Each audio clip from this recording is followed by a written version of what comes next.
ফের air India বিমানেই বিপত্তি, skid করে গেল বিমান, পিছলে গেল বিমান, রানওয়েতে পিছলে গেল বিমান প্রবল বৃষ্টির জেরে। কি ঘটনা ঘটেছে, কোথা থেকে কোথায় যাচ্ছিল বিমানটি, কোথায় নামার সময় না ওঠার সময়, কথা বলবো প্রতিনিধি অতনুর সঙ্গে। অতনু, কোচি থেকে AI-2744 বিমানটি আজ উড়ে, যেটি মুম্বাইতে 10টা 10-এ নামার কথা ছিল। তো মুম্বাইতে নামার সময় প্রবল বৃষ্টি, সেই বৃষ্টির মধ্যে যখন ল্যান্ড করছে সব দিকে সব সিগন্যাল ক্লিয়ারই ছিল, কিন্তু ল্যান্ড করার সময় ঘটে যায় বিপত্তি।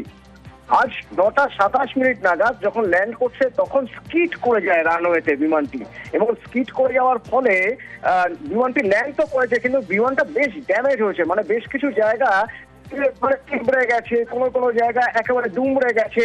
তবে জানানো হয়েছে যে বিমানটি ক্ষতিগ্রস্ত হলেও বিমানের ভিতরে থাকা ক্রু বা যারা যাত্রীরা ছিলেন তাদের কোনো রকম কোনো ক্ষতি হয়নি। বিমানটি তো বেশ ক্ষতিগ্রস্তই হয়েছে দেখা যাচ্ছে।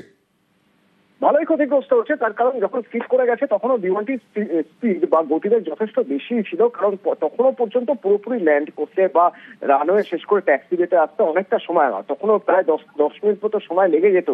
জাস্ট নামার সময় নোজ ডাউন হয়েছে, নামার সময় স্কিড করে গেছে, চাকা স্কিড করে যাওয়ার ফলে বিমানটি নিয়ন্ত্রণ হারিয়ে ফেলেছিলেন সেই সময় পাইলটটা। যদিও শেষমেশ একদম ঠিকভাবেই ল্যান্ড করানো সম্ভব হয়েছে, কিন্তু তার আগে দুটি ডানার জায়গা এবং ককপিটের জায়গা কিছুটা হলেও ক্ষতিগ্রস্ত হয়েছে।